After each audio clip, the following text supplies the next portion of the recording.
Cousin falsely accused me of SA. Now my family is finally contacting me after almost 10 years. I grew up in what was probably the most normal of normal households. Parents worked a lot, but still managed to care for me and my 3 older sisters. We were never super close as a family, but never had any issues either. Same goes for my extended family. They always lived a few hours away, but we saw each other during summer holidays or Christmas and always got along great.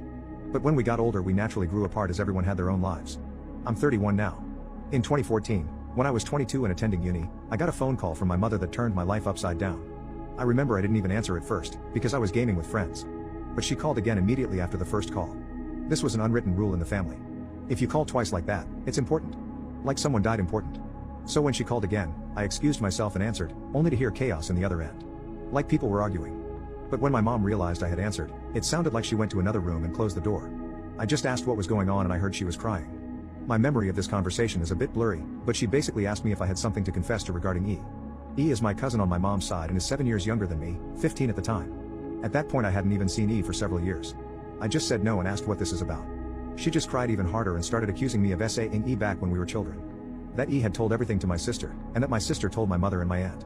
E had told them that back when she was 9, and I 16, she'd been playing in my room when I came in and started feeling her under her clothes and kissing her. My mother screamed at me to say something, but I couldn't even speak. It was all so absurd. I remember thinking that must be some bad joke. The last thing I remember saying was that it's not true and that E is lying. But then my mom goes on saying that how E gave such a detailed description of where and how. Then she kept asking something like, did you do this? Did you do this? And I just screamed back at her no. Each time. It all ended with my mom putting me on speaker and both my mom and dad saying that they don't want anything to do with me and never to contact them again. 2 of my sisters texted me later that day, pretty much saying that I'm disgusting and then blocked me. I know it's weird, but after that call I went to have a long shower. To this day I still don't know why I did that. After calming down, I started calling and texting everyone, even E. No one answered and the ones who hadn't blocked my number by then quickly did so. The only thing I heard back was from my father who texted me to stop contacting them and that they need to heal. That was 9 years ago and I haven't spoken to anyone in my family since that day. To say this fucked me up is an understatement. I was living in a haze for weeks after that and hardly ate at all. It didn't help that this was right before I was supposed to defend my bachelor's thesis and was already stressed out. Luckily my co-writer sensed something was up and saved me by controlling the conversation so that I got the easy parts. Without him I would have failed. Needless to say, no one came to my graduation. Then started the worst period of my life. I spent the first year expecting the cops to knock on my door and arresting me for sexual abuse. I didn't land any jobs, just living off my saved money. I drank a lot and did oxy. I also grew resentful and violent. The only reason I didn't hurt anyone is because no one was around. My neighbor called the cops on me once after I had smashed a glass, but I managed to convince the officers that I had just dropped it, and they went away since there were no others inside my apartment. Instead of sleeping, I spent my nights planning how I could hurt E and make sure no one ever found out. Even thinking how I could actually do the things she'd accused me of, but much worse. I know, I'm not proud of that. I landed my first real job in my field in late 2015. Only then did things start to improve. I focused all my time on my job, as it gave me something normal to do. Recovery was a slow process, but I drank less and smiled more. I lived cheap and earned good money, so I made a point of buying myself a nice gift for my birthdays, a VR headset, a motorcycle, Lego etc. And last year I moved from my shitty apartment and bought a small house. It was an old dream of mine to have my own garage and a garden to care for. This has boosted me even more. So my life is okay now. I still got problems. I've been on antidepressants for the last few years and while they help, it's not in a happy way. They simply remove the dark thoughts and replace them with dead ones. My trust in other people is close to non-existent. I've tried dating, but only been on 2 dates with 2 different women. It's really hard to speak like a normal person when it comes down to it. And what would I tell a potential partner when she asked about my family? Oh, you know, they accused me of a heinous crime and we're not talking anymore. But I didn't do it, I swear. My field is very male dominated, so the only woman I really speak to is my therapist, who I like a lot. A few days ago, I received a text from my mother. It felt unreal and I was scared to open it at first, so I just stared at the notification for hours before opening it. Yesterday, a second text followed. Translated, they basically say, "Hi, my name, it's been so long since we talked. We miss you and want to know how you're doing." Here she writes a long text about my sisters and how my nieces and nephews are getting big. I didn't even know I was an uncle. Know that we love you and always will. Love, Mom and Dad. The second text said, "Hi, my name, we understand if you don't want to talk to us after what happened, but please listen. Last month, the subject of you was brought up at a family gathering. During this, E was downplaying everything that had happened to her. It got so awkward that she finally admitted that nothing happened and that she probably just dreamt it. We were all appalled by this.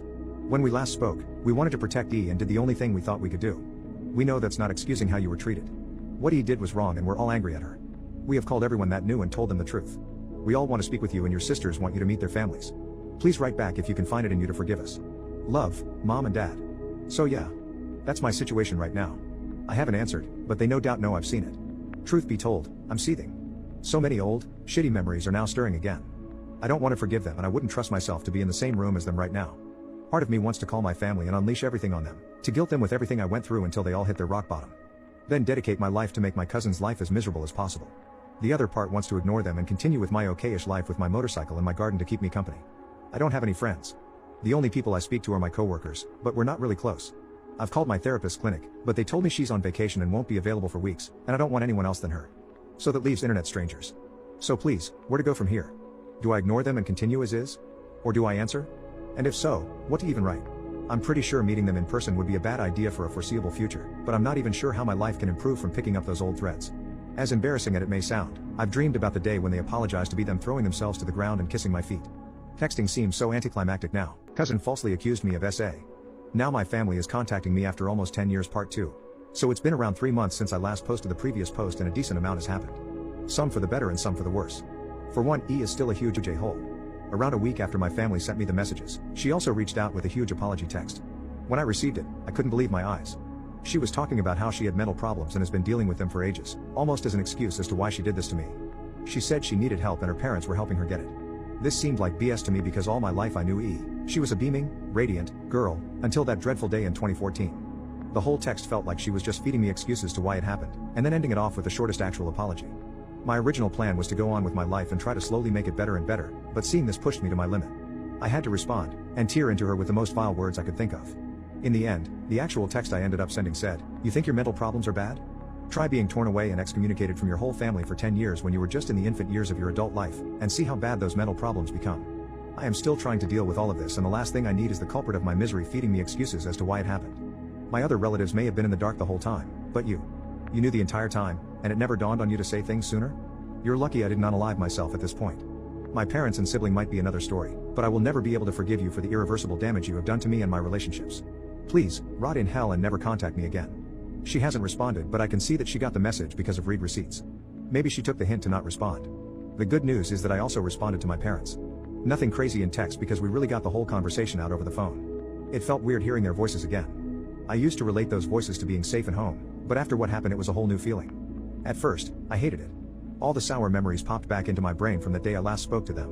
Those voices had been screaming at me for things I didn't even do. The conversation lasted about 3 to 4 hours, and while it was hard for me and most likely them, it was the most productive conversation I've ever had with them. I thought it would be a lot of excuses just like E, but to my surprise, they not only apologized a million times over, but told me everything they were in the wrong about.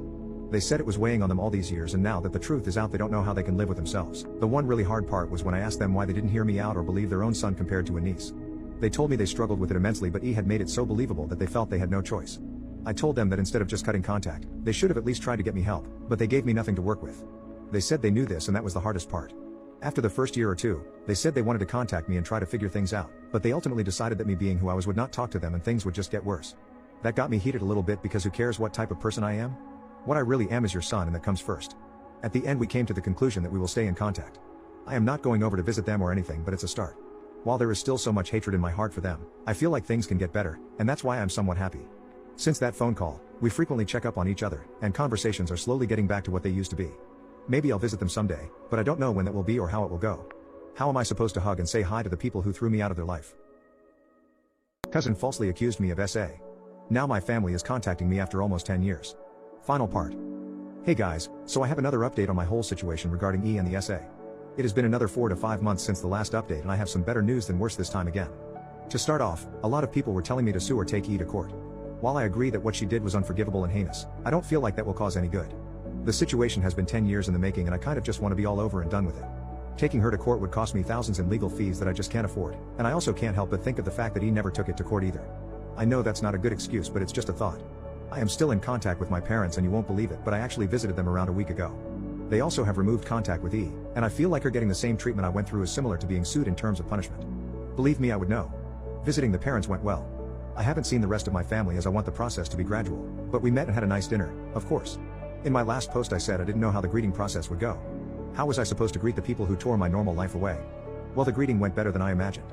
I thought hate would win over me but I actually felt somewhat relieved when I saw them. Is that weird? Maybe it was the fact that seeing them meant maybe my life was getting back to the normal it was before, but I don't know. I didn't hug them until after because the conversation we had was pretty grueling.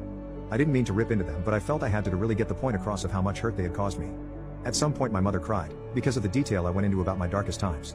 They said they know they can't do anything to fix what has happened but want the future to be optimistic. They even opened the idea of coming home for Christmas and seeing the rest of the family, but I told them my plan about taking it slow and said I might be open to the idea. While I am still conflicted, that feeling of hatred is slowly going away and I am overall just feeling like a better person in general. I think the weight of the situation had pulled me down all those 10 years, and now that I am free of judgment it feels good. I have also started dating now, and met a great girl that I am starting to slowly get serious with. Life is getting better. Who knows what will happen in the next 10 years after this, but for the first time in ages I feel like things are going up. For all those reading, please use my story as an aid to your personal problems and grudges. Things do get better, even if you have to wait 10 years.